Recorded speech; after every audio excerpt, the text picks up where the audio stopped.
I think it's 4. So State of the Tank's 4. We're going to go over some tanks, we're going to go over some business stuff, and we're going to go over the new project, which is actually right behind me right now. But we're going to go over exactly how I did that.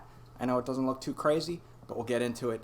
It's a little crazy. On the business side of things, we have a new client, has a 500-gallon tank, got through word of mouth. Word of mouth is huge. It's honestly, it's like probably one of the biggest things for a business, for a company. And my girlfriend gave me a good idea. Here's a little business tip.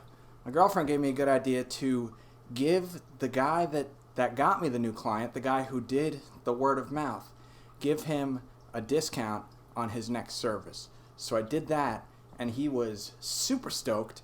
He said he's going to get me more clients, so that'll be even more word of mouth, and it only cost me an hour worth of service. You know, I gave him a little discount on his thing, and now he's going to keep doing it so that he can get more discounts. The project, or let's do the state of the tanks first. Okay, state of the tanks, the Bichir tank, which really looks like a red-tailed Chalceus tank. He's getting beautiful. He's getting some red in his dorsal fin there. He's getting some red on his sides too. Once again, our CO2 ran out, so we're going to do a whole video on how to refill that CO2 canister. It's great for nano tanks, but honestly, I think I'm going to get rid of it for this tank. It's just too big for this tank now. I have to refill it every month.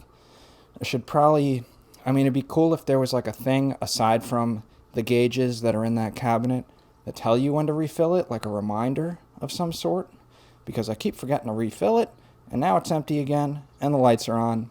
Again, it's great for beginners, great as a first step into CO2, but for a bigger tank like this, there's a 40-gallon, it's just not really cutting it. Axel over here doing his thing.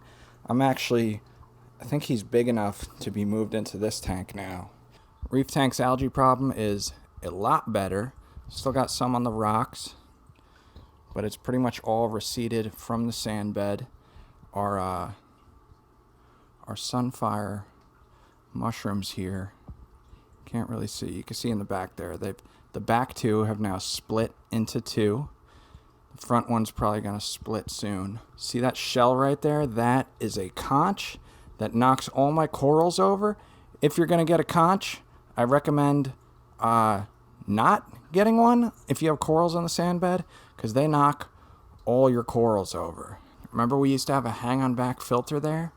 Now we have a hang-on-back all-in-one tank. So this is the Deskmate Florida. And I had this crazy idea to plumb it into this tank, to basically get rid of the hang-on-back filter that's back there. And then I drilled the back of this tank, which I wasn't even sure if this was going to work, but I drilled acrylic. We did a whole video about drilling acrylic, so the link for that should be up in the top right there somewhere right now, hopefully, if I do this right. But we drilled the back of the all-in-one part, and then we put the media from the hang-on-back filter, which was there, into the all-in-one part, the back part of this tank.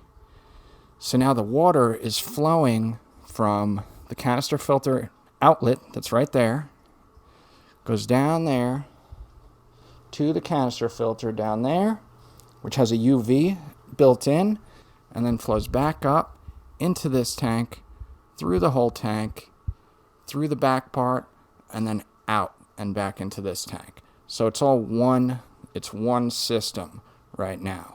And now the point of doing the system that way was so that because that's a non-photosynthetic coral that's up in the top of that tank, so it requires feeding like multiple times a week, preferably every day, but that will make the nitrates shoot through the roof.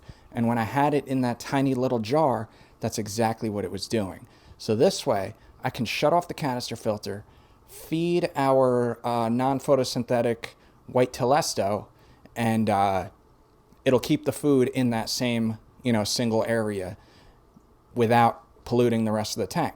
And then when I turn it back on, it just mixes all the water. So now we have a 9-gallon area with about 25 gallons of water. I think it gets like 4 hours light a day, just so that we can see the polyps on it.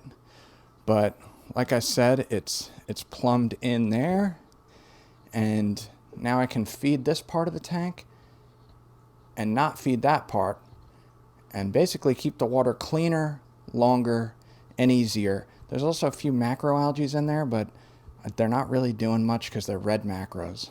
So that's the state of the tanks. That's our project for this week. I love this Deskmate Florida. If you're looking for a cool all-in-one peninsula style tank, that's the way to go. The orange is just really cool looking.